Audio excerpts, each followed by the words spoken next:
आइन की पामाली करने वाले दूसरों पर उंगलियां नहीं उठा सकते। Army chief general Asim Munir का एयरफोर्स की पासिंग आउट तकरीब से खिताब। कहा, वो अपनी आइनी हुदूद बखूबी जानते हैं और दूसरों से भी आइन की पासदारी की तवक्को करते हैं। सिपा सलार ने असलहे की दौड़ से खित्ते में ताकत का तवाजुन बिगड़ने का इम्कान भी जाहिर कर दिया।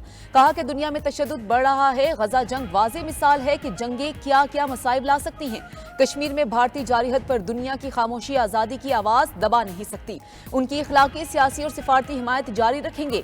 सिपा सलार की पासिंग आउट होने वाले कैडेट्स को पेशा वराना महारत की लाजवाल रिवायत कायम रखने की हिदायत।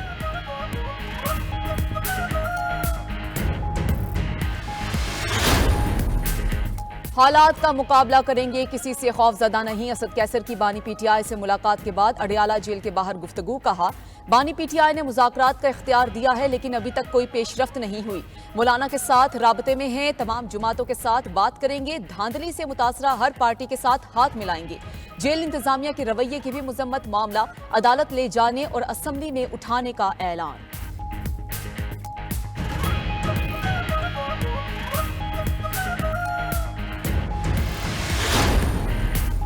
विफाकी वुज़रा ने IMF पर तनकीद को बिला जवाज और आलमी इदारे के इकदामात को मईशत में बेहतरी का नुस्खा करार दे दिया। वज़ीर कानून आज़म नज़ीर तारड़ ने कहा कि IMF कहता है कि महकमों की गवर्नेंस बेहतर और गैर ज़रूरी खराजात कम करें, बिजली और टैक्स चोरी रोकें, यही मईशत के लिए बेहतर है। FBR में तबादलों पर तनकीद भी मुस्तरद कर दी। अता तारड़ ने कहा कि चंद दिन में मईशत में नया आगाज होगा। कामयाबियां पाकिस्तान का मुस्तकबिल हैं। आला सतह सऊदी वफ्द जल्द पाकिस्तान आएगा।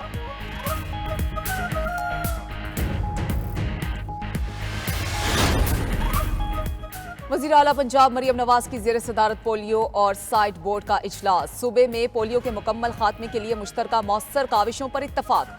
पंजाब को मुकम्मल पोलियो फ्री बनाने के लिए तजावीज़ और सिफारिशात का जायजा। पंजाब में दीगर इलाकों से आने वाले बच्चों की वैक्सीनेशन यकीनी बनाने पर भी इत्तफाक। मरियम नवाज ने पंजाब को मुकम्मल तौर पर पोलियो फ्री बनाने का अज़म भी दोहरा दिया।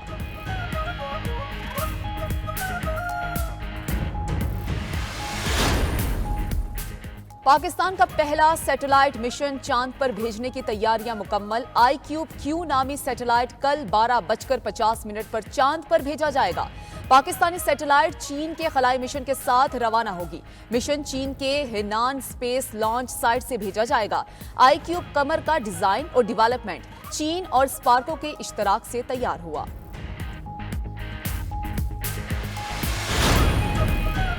हुकूमत और किसानों के दरमियान गंदम खरीदारी के मसले पर बात ना बन सकी। PTI का किसानों के हक में पंजाब असम्बली के बाहर एहतजाज। हुकूमत के खिलाफ नारेबाजी, किसानों से गंदम खरीदने का मुतालबा। उधर किसान तंजीमों का मिलकर एहतजाज करने का फैसला। लाहे अमल का ऐलान कल किया जाएगा। ट्रांसपोर्टर्स ने भी किसानों का साथ देने का फैसला कर लिया। उधर गंदम स्कैंडल की तहकीकात में अहम इंकशाफात। निगरान दौर में गंदम की दरामद से 300 अरब रुपए का नुकसान हुआ। निजी शोबे और ट्रेडर्स को छूट दी गई। निगरान काबीना के किसी इजलास में गंदम दरामद को जेरे गौर ना लाया गया।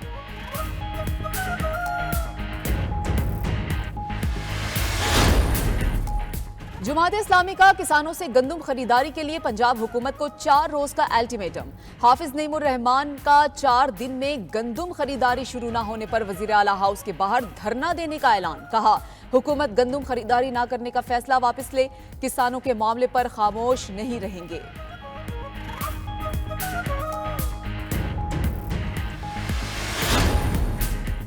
किसान बेमौसमी बारिशों और माकूल निर्ख ना मिलने पर परेशान, हुकूमत से नोटिस की अपील कर दी।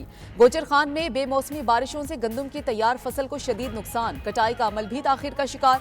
बूरेवाला के किसान गंदम की खरीदारी के अमल में सुस्त रवि के बायस अजियत से दो चार। राजनपुर में भी गंदम खरीदारी मराकज पर वीरानियों के डेरे। उधर सवाफी में बारिशें रुकते ही गंदम की कटाई शुरू हो गई।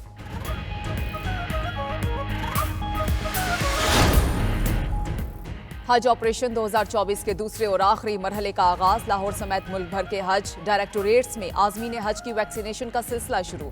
आजमीन की सहूलत के लिए एयर कंडीशन मार्की के अलावा मुतादिद बूथ कायम। लाहौर से 9 मई को जाने वाली पहली परवाजों के आजमीन को 7 मई को सामान फराहम किया जाएगा। आजमीन की सहूलत के लिए तमाम शेड्यूल बैंक्स के बूथ हाजी कैंप लाहौर में फंक्शनल।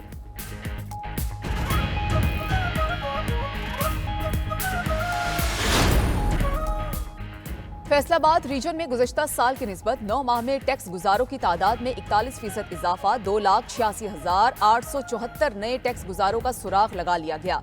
तादाद 9,81,360 तक जा पहुंची। गुज़श्ता साल की निस्बत इनकम टैक्स की मद में 14 अरब 78 करोड़, सेल्स टैक्स में 5 अरब 47 करोड़ रुपए का इजाफा रिकॉर्ड किया गया।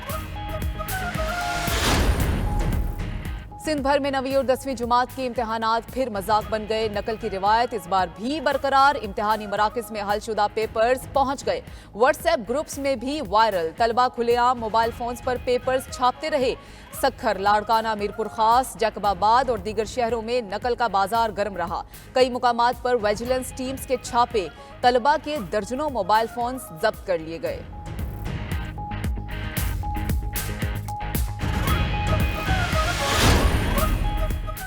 जाफराबाद में 14 साल बाद कौमी शाहराह की तामीर का काम शुरू। शहरियों का ठेकेदार की जानिब से तामीराती काम में नाकिस मटेरियल के इस्तेमाल का शिकवा। तामीराती काम को गैर मेयारी करार दे दिया। कहते हैं शाहराह की तामीर में ग्रेवल नहीं डाला जा रहा, काम नाकिस हो रहा है। नेशनल हाईवे अथॉरिटी और दीगर हुकाम से नोटिस लेने का मुतालबा।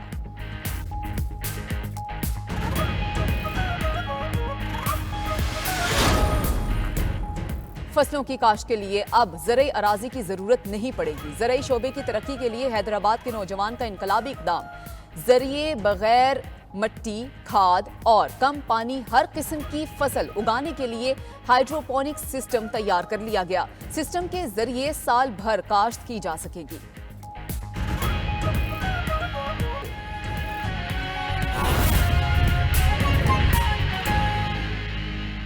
सबसे पहले आपको बताएंगे secretary election commission doctor Asif Hussain ने इस्तीफा दे दिया है। उमर हमीद दोबारा सेक्रेटरी इलेक्शन कमीशन तैनात कर दिए गए हैं। मजीद जानते हैं हमारे नुमाइंदे फहीम अख्तर से। जी फहीम, बताइएगा क्या मामला है ये? देखिए, जो सेक्रेटरी इलेक्शन कमीशन है डॉक्टर आसिफ हुसैन, उन्होंने अपने ओहदे से इस्तीफा दे दिया है और अपने इस्तीफे में जो वजूहात बयान की हैं उसमें उन्होंने कहा है कि उनकी तबीयत नासाज है और गुज़श्ता 1 माह से जो डॉक्टर आसिफ हुसैन है वो ऑफिस में नहीं आ रहे थे और अब जो सेक्रेटरी इलेक्शन कमीशन के लिए उमर हमीद खान को दोबारा जो है वो तैनात करने की मंजूरी दे दी है chief election commissioner Sikandar Sultan Raja ने। उमर हमीद खान इससे पहले भी सेक्रेटरी इलेक्शन कमीशन रहे हैं, जिन्होंने 5 जनवरी को अपना इस्तीफा दिया था और 18 जनवरी को उनका इस्तीफा मंजूर किया गया। अब उनको दोबारा 2 साल के कॉन्ट्रैक्ट के ऊपर जो है वो इस ओहदे के ऊपर लेके आ गए हैं इलेक्शन कमीशन ऑफ पाकिस्तान में और उनकी तैनाती का जो नोटिफिकेशन है वो भी जारी कर दिया गया है और डॉक्टर सैयद आसिफ हुसैन के इस्तीफे को मंजूर करने के बाद उनका भी नोटिफिकेशन जो इलेक्शन कमीशन ने जारी किया है। ये गुज़श्ता 1 माह से अपने ओहदे के ऊपर नहीं थे और जरा ये बता रहे हैं कि इनके और चीफ इलेक्शन कमिश्नर के दरमियान कुछ मामलात के ऊपर गड़बड़ भी थी। ताहम जो वजह उन्होंने बताई है तहरीरी तौर पर इस्तीफे में अपनी तबीयत नासाजी बताई है। ठीक है फहीम अख्तर, आपका शुक्रिया। वफाकी वज़ीर दाखिला मोहसिन नकवी से MQM के वफ्द की मुलाकात हुई है। इस मुलाकात में कराची में अमन व अमान, सियासी और बाहमी दिलचस्पी के उमूर पर तबादला ख्याल किया गया है। वफाकी वज़ीर दाखिला मोहसिन नकवी ने MQM को उनके मसाइल के हल के लिए भरपूर किरदार अदा करने की यकीन दहानी करा दी है। इसी पर मजीद जानते हैं नुमाइंदा खसूसी मियाँ शाहिद नदीम से। जी शाहिद, बताइएगा। जी, वफाकी वज़ीर दाखिला मोहसिन नकवी से MQM के वफ्द की मुलाकात हुई है। वफ्द में सरबराह MQM और वफाकी वज़ीर तालीम खालिद मकबूल Siddiqui, deputy convener doctor Farooq Sattar और MNA मुस्तफा कमाल शामिल थे। मुलाकात में बाहमी दिलचस्पी के अमूर और सियासी सूरत हाल पर तबादला ख्याल किया गया। मुलाकात में सिंध खुसूसन कराची में अमन व अमान की सूरत हाल पर तफसीली तबादला ख्याल किया गया। वफाकी वज़ीर दाखिला मोहसिन नकवी ने MQM के वफद को उनके मसाइल के हल के लिए भरपूर किरदार अदा करने की यकीन दहानी कराई है। इस मौके पर मोहसिन नकवी का कहना था कि आपके इशूज़ को हल के लिए हर सतह पर पूरी कोशिश करूंगा। मौजूदा चैलेंजेस से निपटने के लिए सबको ज़ाती इख्तलाफात पसे पुश डालकर वतन अजीज का सोचना चाहिए। वफाकी वज़ीर दाखिला मोहसिन नकवी का कहना था कि सियासी जमातों के इत्तफाक़ राय से ही मुल्क के गंभीर मसाइल हल हो सकते हैं। जी ठीक है मियाँ शाहिद नदीम, आपका शुक्रिया।